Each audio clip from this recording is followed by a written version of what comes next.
Welcome to Grounding Ascension, where we explore topics around activating and integrating our I am presence, coming back to our true selves. I am your host, Celeste Glus. All right, welcome back to another episode of Grounding Ascension, and I'm really excited for today.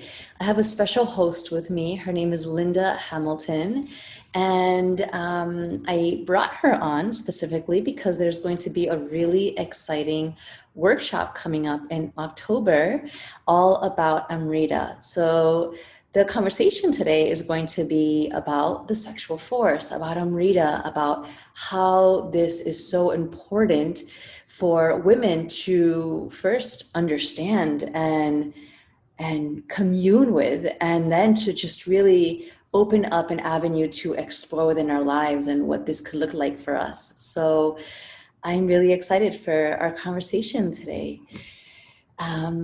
Let's go ahead and just get started. Linda, I think it'd be great to just give an intro on your background with this sort of work. Okay, great. Thanks so much, Celeste. So, okay, first, I think I just want to start with defining what Amrita is. It is the Sanskrit word for female ejaculation. So, obviously, this is a sexuality thing, it's an orgasm thing. And it's really shrouded in a lot of mystery, this whole topic of female ejaculation. And it's just not something that's talked about. And so many people are really unaware that it even exists. And the truth is that it does exist and that every woman is physically capable of this phenomenon. And this is why, to me, it's so important to really start talking about it with everybody, primarily with women.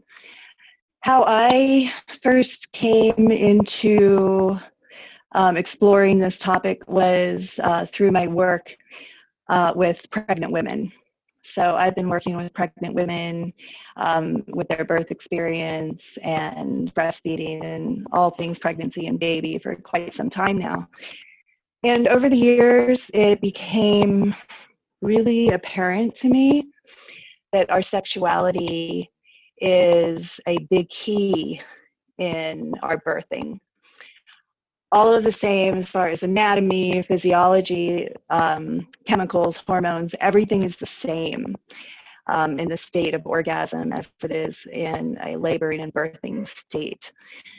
So I began teaching more about the orgasm as a way to prepare women for their childbirth experiences. During that time, I started learning more about female ejaculation and Amrita, and I realized that there was a whole, like it was so much bigger even than just the orgasm and sexuality. Um, that there was a huge body of knowledge and experience that most women that I knew were not even aware of. So I began researching it more and yeah, just doing everything I could and experiencing it myself as well. And I found that it really changed how I felt about myself and my life. And yeah, I would say a really big change for me all the way around, not just with my sexuality, but in all elements of my life. And as I started to research it more and started teaching it more, I started seeing the women that I was working with change in really dramatic ways, in life-changing ways. And as the years went by, I realized that that was not accidental, that this phenomenon of Amrita and really, really going deep and into understanding our nature and what we're naturally capable of, that had a ripple effect in a really profound way. So yeah, I've been teaching this for several years now. I've never done it online, and I've had many people ask me to do this online. So yeah, I'm really excited too to be offering this online for the first time. And thank you, Celeste, for having the platform to do that. Yeah, I can't wait. I'm so excited to hear so much more about it. I love that you mentioned, because I recently spoke about igniting our true sexual force and understanding that, well, first, you're very well aware that sex has been portrayed in a very specific two-dimensional way to society, right? So we're boxed in this idea of this is what sex is and this is what the sexual energy is in your life and in your body, and that's it. And the first thing that you mentioned, which I loved, is there's a connection between sexuality and birthing and orgasm. And what came to my mind is being the creator of your life and just living from a place of pleasure, not from this two-dimensional place of this is where pleasure comes from, in a place of sex that I've been told. Instead, understanding that there's this flow of intelligence in our life that goes from the orgasm into living, into birthing, whether it's a child or birthing in its different states of consciousness, right? Um, do you have anything to say in that regard, in regards to, and like, I think you mentioned it when you said women started to change. It's like, this is not just about the sexual act, right? This is about a way of life. Yeah, totally. And it really begins with how we view ourselves. I think that's a big part of it. And yes, you're right. We are living in a time of history where we have been conditioned within a certain system that has, especially now, with all the media that we have access to, and when I was growing up, it was movies and television, things like that. And it's also, sex is not something that's really talked about or discussed. So we get our information from these outside sources. And when I see what's out there now, especially on the internet, it's just like, it's horrifying to me to think that there are so many people that are believing that this is the extent of what sex is. So yeah, I think it's important to first understand that there are so many things that we're not aware of, that we haven't been taught, it's not discussed in our culture. And so being able to go to a place of discovering our real, true essence of who we are. And then that's where the ripple effect happens, because at such a profound level, when we can discover, when we do make these discoveries of what we're capable of, I think that opens up, it's a key that opens up so many other things, like, okay, well, if this existed all the time and I never knew about it and I never knew anybody else that knew about it, what else is there? What else is out there? But then at the same time, there's so many levels to this. At the same time, there is, and honestly, I can't even fully explain it either, but it's something that it's at such a deep, on such a deep core, essential level that does open other things up. Um, so, and how we relate to the men, for example, how we relate to each other. I feel like right now, especially, that we are living in this time where the women absolutely need to find their power, find their true essence, and that it's quite urgent. as well that we discover this. So I was just talking to some friends of mine today, and we were talking about this issue about what do we as women need to do right now, knowing what's happening in the world, and such a critical time it seems in history. What are we to do? And it made me. I remembered.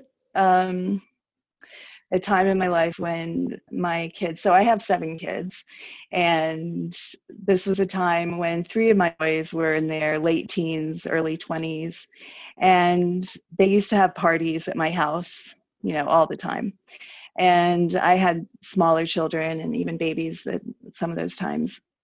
So I would usually go to bed quite early, and then I'd wake up in the morning and come downstairs and see just the craziness of my house, how dirty it was, how messy it was, random kids sleeping on the floor, sleeping on the couch, and just absolute mayhem. And, there were a few times I just quietly cleaned up around them, but I came down one morning and I made a decision to wake everybody up loudly. Okay, everybody get up. This house is a mess. I know you had a great time last night, and that's wonderful, but come on, everybody up. We're cleaning this up. Here's a garbage bag, fill it. You wash the dishes. And I gave them all jobs. But I feel like that's where we are right now in history, where this maternal feminine force needs to just speak up and say, okay, look, this is a mess. Let's clean it up. Let's do what we need to do. And be the mother, take charge. And okay, so if that's the case, how do we get to that place where we find our voices, where we find the courage to speak up and command, what's the word I'm looking for right now? To command a peaceful environment, to command order, and to be able to get to that place, where do we start? And I feel like the strongest things we have as women are giving birth on our own terms and our sexuality, because it is very complex. It's very intense. It's very powerful. And yet, for whatever reason, it's been suppressed. This information, this knowledge, this experience has been suppressed for probably a very long time. And no wonder we feel weak in our lives. No wonder the world is the way that it is right now. The women have been subjugated at such a level that we don't even know what to say. We don't even know how to feel. It's such a big issue. Where do we start? So I feel like, at least we can start here. And I do have a hunch that it's a very powerful place to start. Let's just start with ourselves. Let's realize that our sexuality is not connected to a partner or to a man like we've been taught and led to believe. We have this nature about ourselves that is incredible, and it feels amazing, and it's like it can be on a level of like ceremony and a rite of passage. For sure, birth, especially birth on your own terms, is a full-on rite of passage, one that we don't typically experience anymore, but that we can. I do believe that it's very difficult to do that in a medical setting. This is why home birth is becoming more and more popular, is because we have seen now the power inherent in a birth, and that by subjugating ourselves to people of authority, that we give our power away in a very intense experience. But what I've seen for myself, I had my first 4 children in the hospital, and then I had my last 3 at home. And I've been working with women in their pregnancies and childbirth for a very long time. So I've seen it for them too, that home birth does allow the environment to really, truly sense that rite of passage that we go through. But I've also seen, and especially with myself again, and with the women I've worked with over the years, that discovering and practicing the Amrita is also a rite of passage.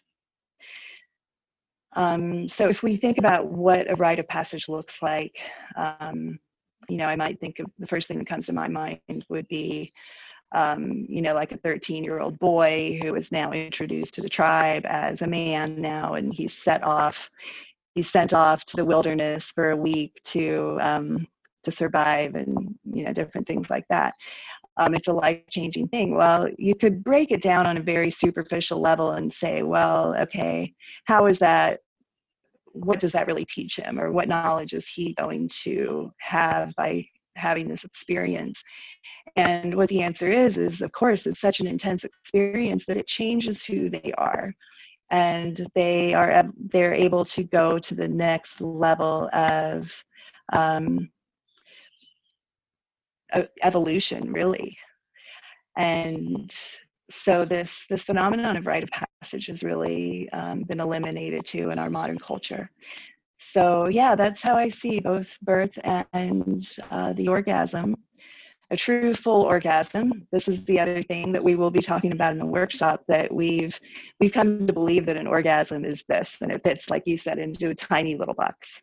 And with the discovery of Amrita, we see that no, it's a very limitless space that is so much broader, so much deeper, so much bigger, so much more spiritual sometimes. And yeah, experiencing it and practicing it changes who we are.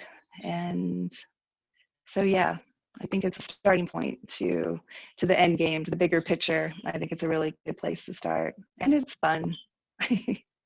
And we don't need a man. We don't need a partner. And this is part of the conversation I just had with my friends too. So there are 4 other women sitting there, and everybody said, yes, I have better orgasms when I'm not with my partner or any other partner. I have the best when I'm by myself. So this is another thing that I think needs to be talked about a lot more. And I know a lot of people have grown up in a social structure and a religious structure where it's a sin. It's a full-on sin to touch yourself and to get any pleasure out of that. So yeah, that needs to change.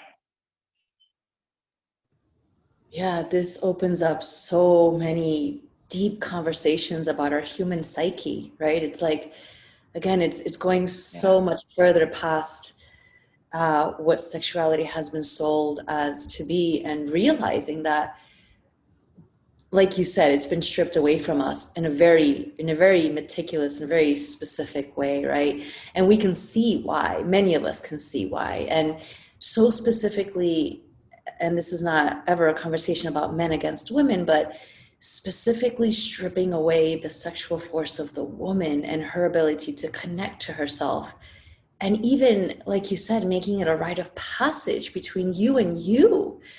I feel chills. I started crying while you were speaking, because I realized how Oh, so necessary at this time for women to wake up. And like you said, it's the mama bear. It's, you wake up and you speak up, whether it's to your children or to your partner or to yourself, most importantly, right? It's like, women, wake up to the wisdom of your yeah. body, wake up to the wisdom of the sexual force within you, and realize the potential that it has to completely transform the person that you think you are. It's mind-blowing, and this is the reason why I wanted to have this conversation, to show to show the possibility that is on the horizon when we open ourselves up to something like this, to this kind of potential that has been hidden.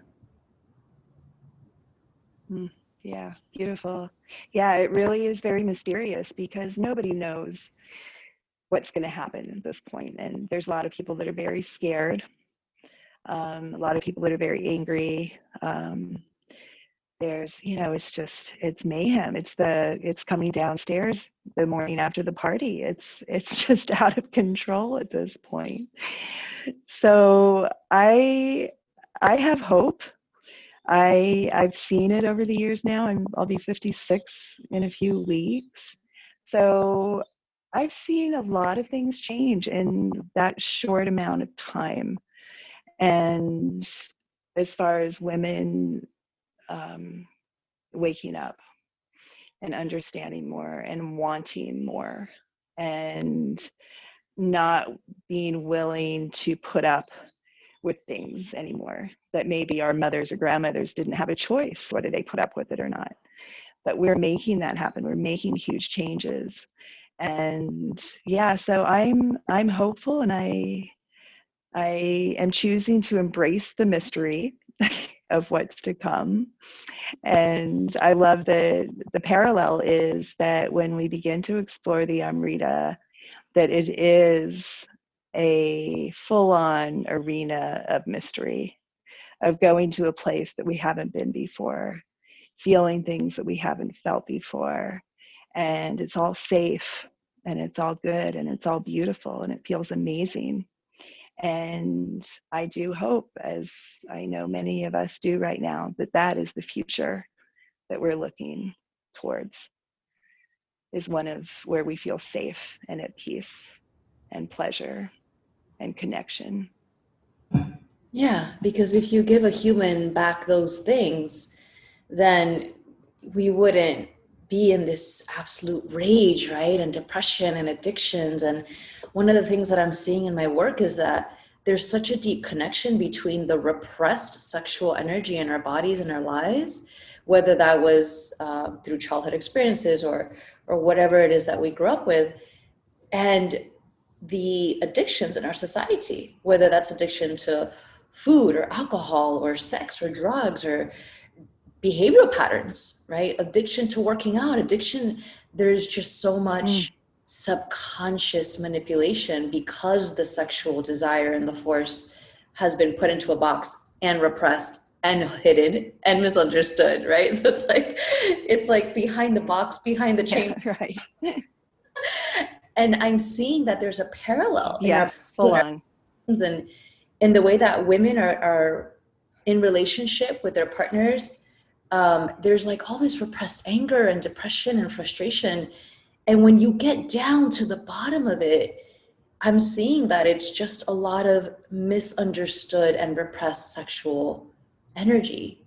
Do you have anything to say about that? Mm, yeah, I would totally agree with that. Um, yeah, I think what's happening too, this frustration is that the women aren't going along with it anymore. I think that actually has to account for a lot of the disruption that we're seeing in the world right now, is that women are just saying, at some level, I don't want this anymore. I just don't want it to be like this anymore. And okay, so then this change of understanding how much we've been repressed at such a profound level, this is, yeah, for sure, it's going to be manifested in many other ways. I do just want to like slip in a little bit of information too here, because I just like to, whenever I can, about when we're pregnant and carrying a child, that we have so much power in the imprints of what that baby is receiving in utero, and that we don't fully understand. So how I wanted to relate this to is that I think we have generations now of people that have been conceived and imprinted in utero in an environment where they did not feel safe. And I'm just feeling this more and more, that this is potentially the root of everything. And what you say, the addiction, the anger, all of it, is we never had a chance to feel safe. And I think it's a very primal need. So it manifests in so many different ways, and things that we're seeing in the world right now. So I encourage all of my clients when they're pregnant to understand that this is a chance for you to imprint these very deep messages to your baby that they are safe. Now, how to do that is to okay, I just saw that my battery's about to die. So I need to plug my laptop in. Sorry about that. No worries. Real life. Yeah, it is. And you and And so many cords here. So okay, so this safety issue, when we don't get that, how does that impact our lives? And okay, I'm plugged in now. So here's an opportunity in coming back to the orgasm world, that this is a time to train ourselves and to go back to that. And I'm really excited about this upcoming workshop in October, because one thing I'm adding in that I've never been able to do because they've always been live workshops is a breathwork session with a good friend of mine who's just a master at this. And it's amazing the things that I have overcome, accepted, and learned through doing breathwork sessions with her. And so we're going to have this breathwork session where I'll ask everybody to go to a very safe place, whether that's your own bedroom or somewhere where you can lock the doors, where you know you're not going to be interrupted, and to just be with yourself. And we'll have a guided meditation or a guided breathwork session, and then with Meg, and then I will also give, I say meditation because that's kind of how I feel it is, but it's also not. It's more a, wow, I don't even know what to call it, but it's going to be a session where I will guide everybody into a place of reconnecting on a very deep level with themselves, emotionally and physically. And the whole idea behind it is to be able to know that you're in a safe place. Incidentally, it's for every mammal, not just humans, but for every mammal, it's an imperative thing that mammal feels safe in order to give birth in a healthy way. And you can talk to any farmer or any zoologist and they will tell you the same thing, that animals need to be left alone. They need to be in a safe place. And it's the same for humans. So when we can create an environment where we feel safe, that's when the real magic can happen. So yeah, I think a lot of it comes down to that sense of feeling I am safe. yeah, that's deep. Yeah. And that safety allows you to explore. That's the starting point. Yeah, when I can feel safe, then wow, look at all the things that can happen. And yeah, I remember speaking with a middle-aged to late middle-aged woman once who confided in me that she had never experienced an orgasm ever in her life. And when we talked a little bit more about it, that was one thing that she mentioned that and this was quite a few years ago, that I found really intriguing. That was her comment. She said, I don't think I ever felt safe enough to have an orgasm. And of course, she just assumed that she was only allowed to have an orgasm when she was with her husband. And she'd been married to the same man for over 50 years.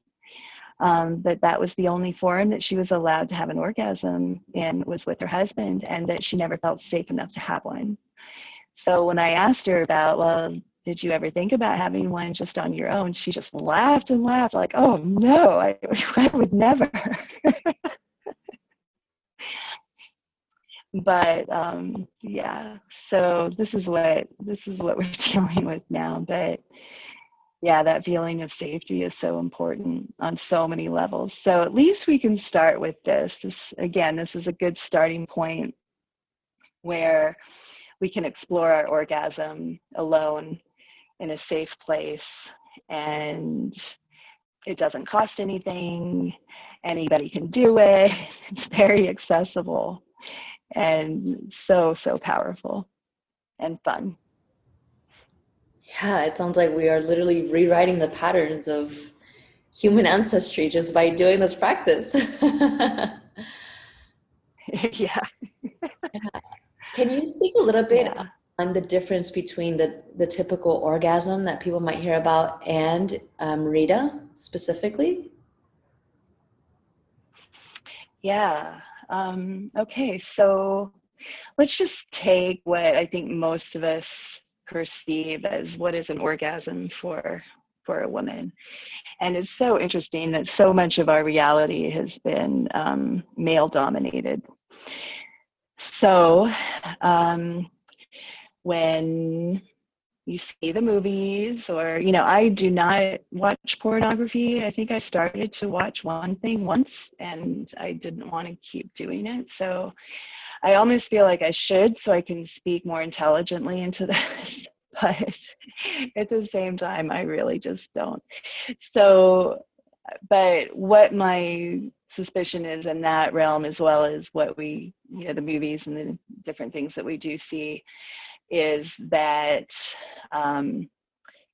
it's almost been mapped out for us that this is how a woman has an orgasm. And it's very much like a man's orgasm. So that's a good starting point to realize that it's very different. In fact, a man, for example, a man will have an orgasm. There will be a time of arousal, and then that culminates and ends in an ejaculation and an orgasm. Women have a completely different experience. Now, when I say they have a completely different experience, what I'm talking about is what I feel is the natural way, the way we were, the way we are designed, of what that looks like, and it's very different from the man's orgasm. So for a woman, it's more like an orgasmic state of being, where we don't have this time of arousal and then it culminates to one few seconds time, and then that's the orgasm, and then we're done. And that's, okay, well, I'm just done. I had my orgasm. That's kind of how it is for the man. Like, something actually really does change in the brain, where after they have an orgasm, it's just like, it's very, very different, very, very quickly. And they're usually not going to want to really be into a lovemaking session anymore after that. Once they have an orgasm, that's it. Not to say every man is that way. I don't want to generalize, because there are some that are different. But even that, and I have spoken with a lot of men about this too, and they'll, for example, they might say, well, yeah, I like to cuddle. We'll stay together in bed for a little while and cuddle and talk, and that's nice. But it's different than, okay, well, do you want to keep the lovemaking session going immediately after you've had an orgasm and ejaculation? And I haven't met any man that has said yes. So, but women are very different. So let's take, for example, what most women understand as an orgasm is like a clitoral orgasm, and there's like a rush of blood, and there is like this peak, and like an explosive type feeling. But after that happens, it's almost like a precursor to wanting more and wanting to go to another level. It's part of it's part of the whole process where this is where I'm explaining this as in a by saying it's an orgasmic state, where it's not one orgasm that women have and then that's it. It's like different levels, and that can be quite prolonged. That can go on for hours for a woman, where she does have what we would understand as a clitoral orgasm, but then there's more that she wants, and that can be, you know, all kinds of different things. So we've been had explained to us that there's clitoral orgasm, there's a vaginal orgasm, there's, you know, cervical orgasm, all these different orgasms, and it's just insane to me that this has become so confusing to everybody.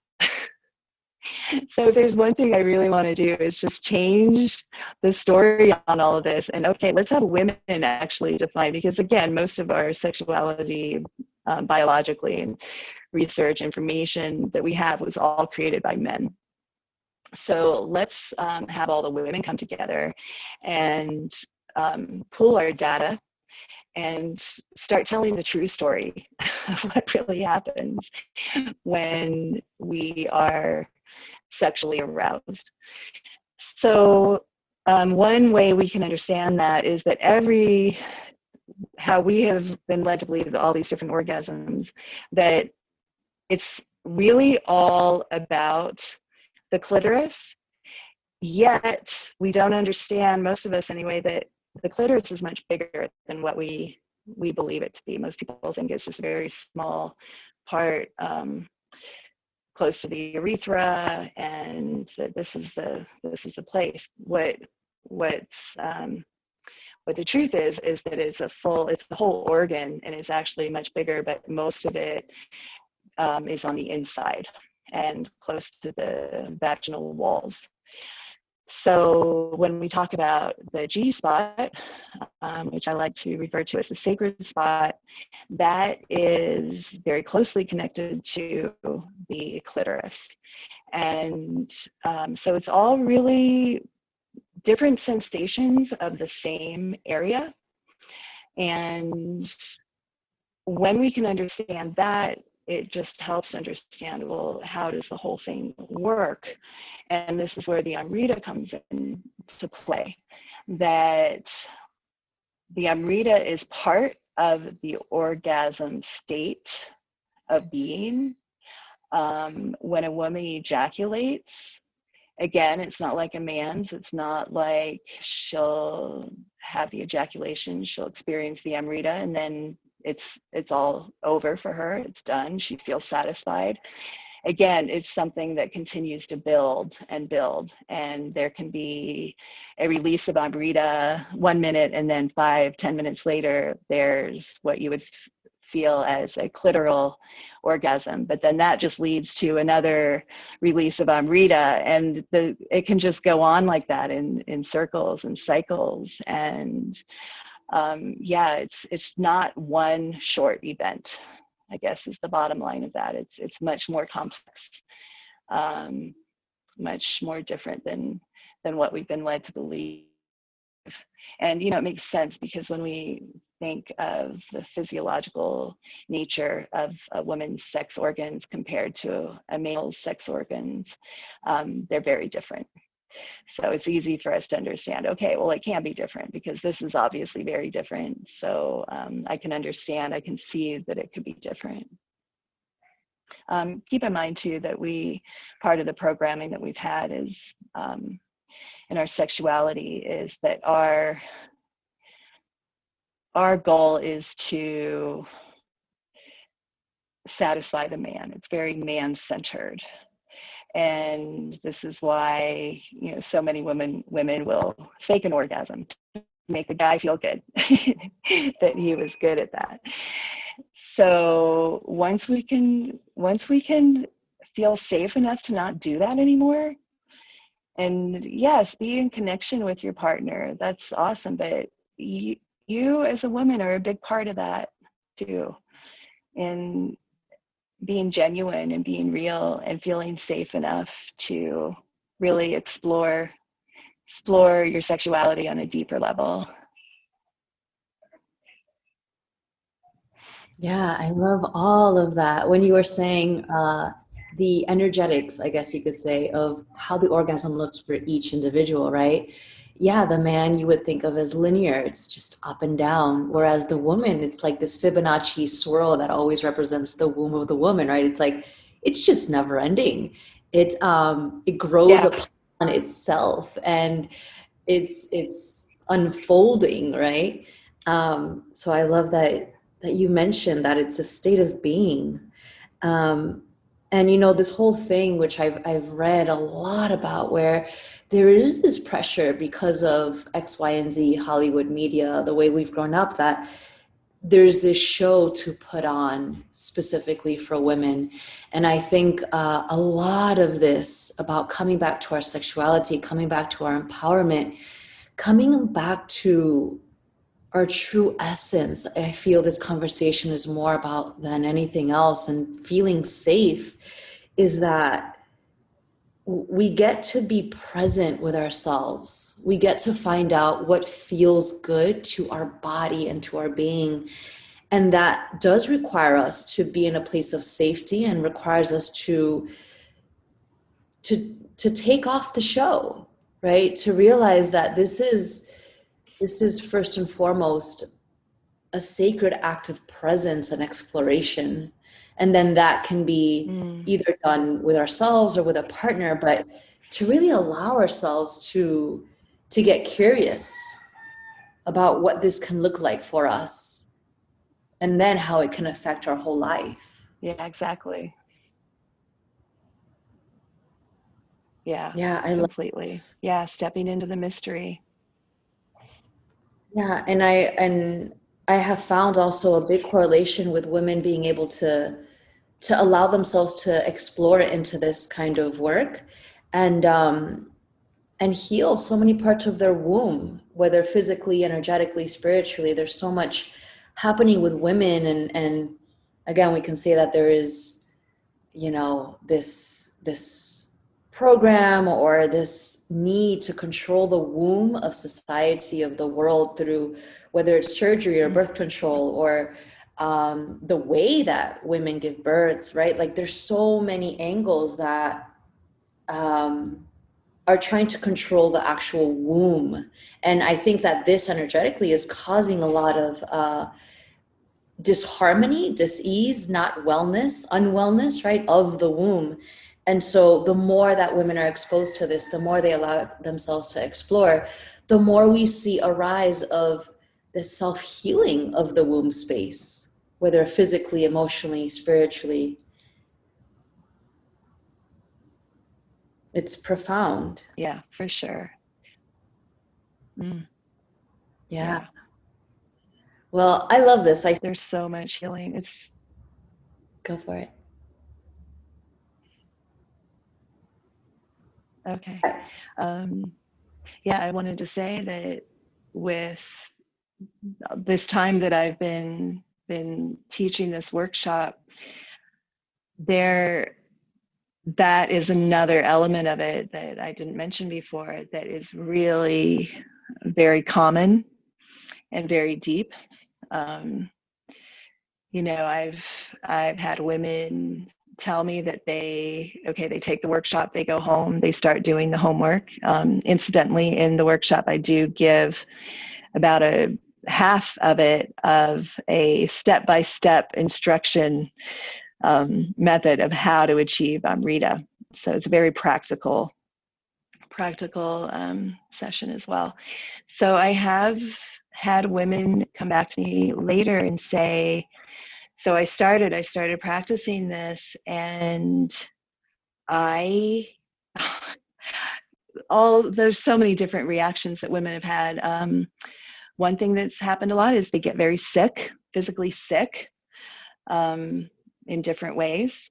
I've had women just become paralyzed, imagining their father right outside the door with a belt, getting ready to beat them. That what they were exploring was very a taboo, prohibited, wrong. So it's really interesting the different responses that women have had as they go to explore this. And in time, so how I encourage them to continue with it is to first, yes, just keep doing it, understand that this is part of it, and but keep telling yourself, keep remembering that you are in a safe place. You are in a safe place, and these are not real threats. They're part of you, yes, but this is your chance to overcome that.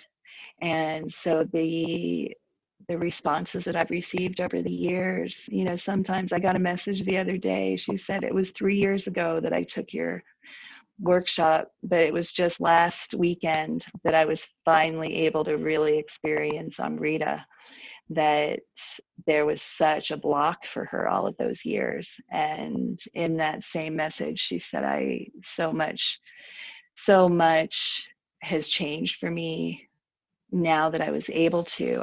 I just feel different about myself. I feel healed on so many levels.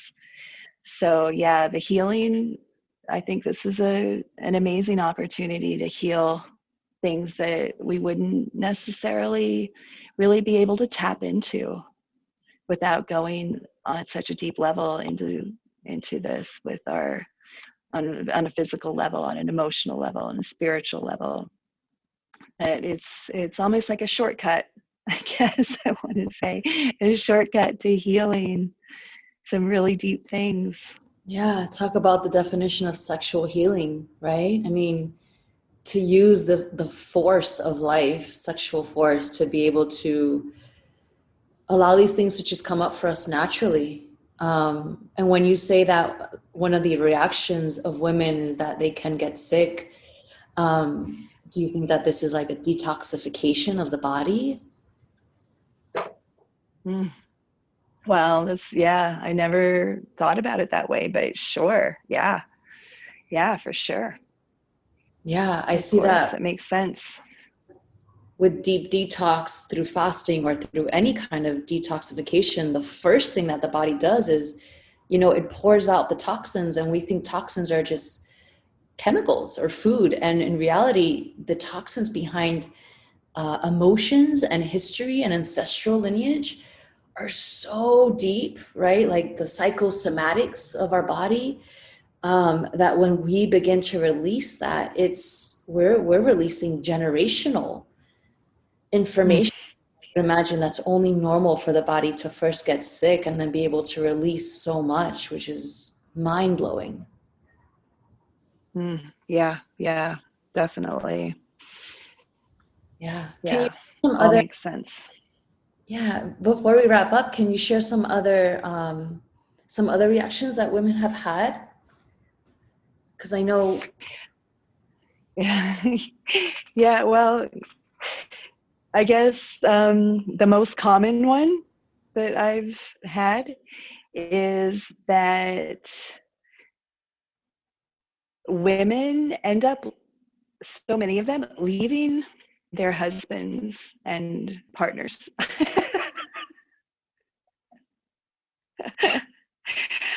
It's uncanny. that's a warning. Oh, yeah. I actually, that's probably the most common reaction.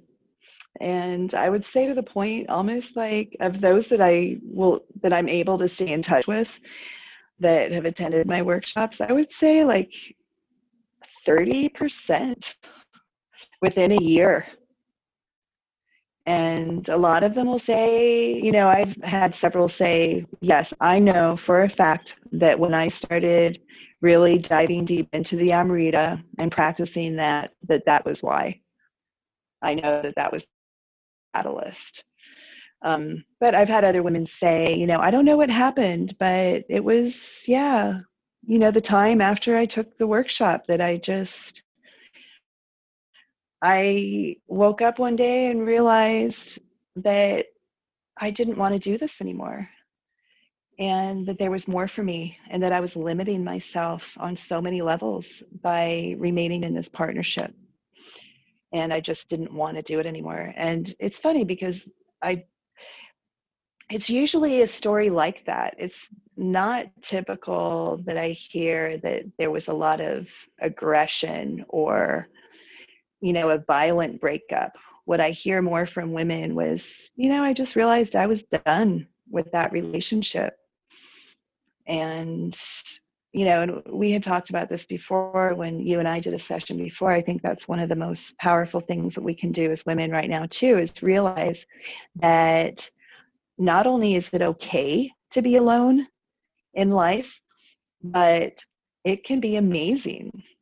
And, I am not in a relationship right now. I've had many. I've been married twice. And again, I have 7 kids.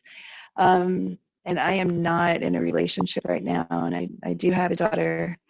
So I'm the quote unquote single mom right now. And that's another thing, what our culture says about a single mom, that's almost like the greatest fear that so many women have. Well, okay, I can go through anything, I just don't want to be single mom. And then at a deeper level, I think so many women are just so afraid to be alone that that's a reflection on their worth and their value.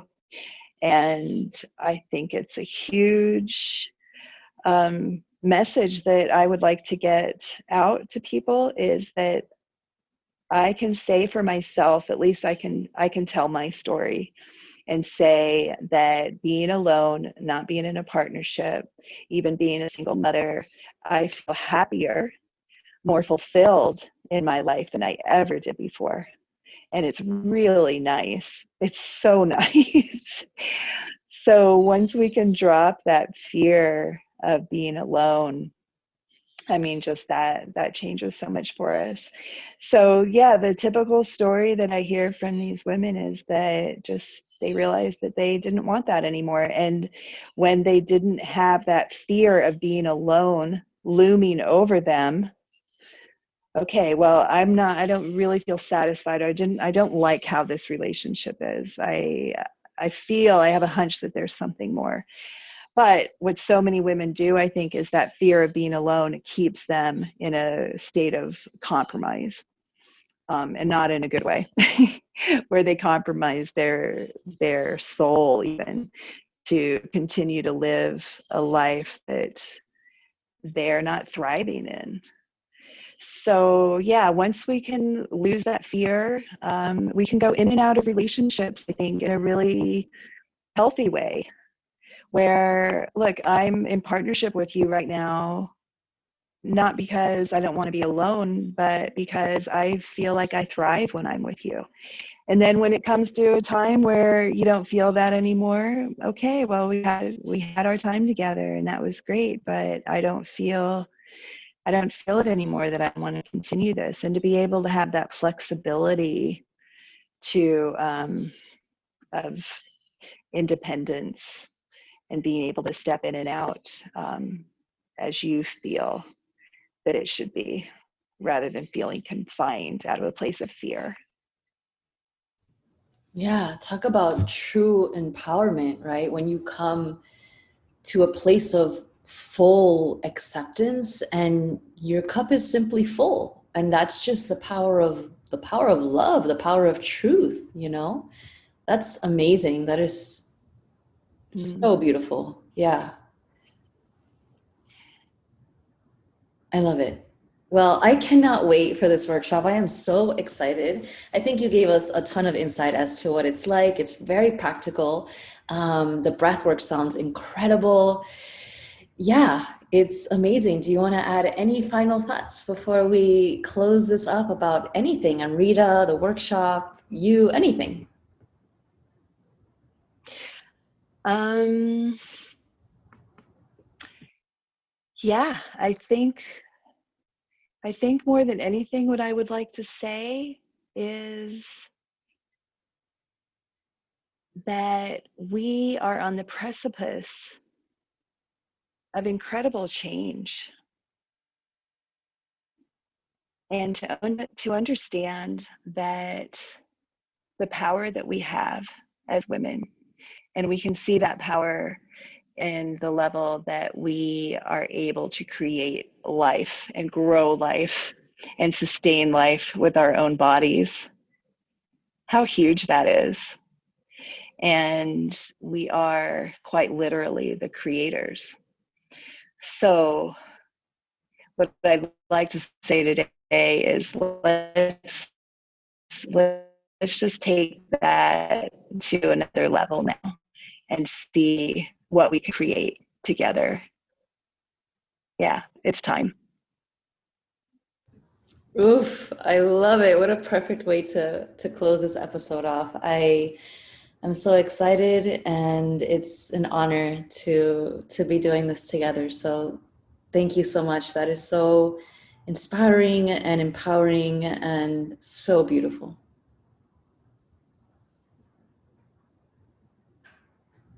Thanks so much, Celeste. I'm just happy to have a platform to speak into this and to start rallying the women Yes. and coming together. And yeah, I'm excited to see what's going to happen in the next few years. I hope I see a big change within my lifetime. I think I will. I think it's undoubted. It's So like thank you. has to happen. Yeah, absolutely. Thank you so much. I really enjoyed this conversation and I can't wait for the workshop. Okay. Until next time, everyone. See you. Thank you. You're welcome. All right. See you. Thank you.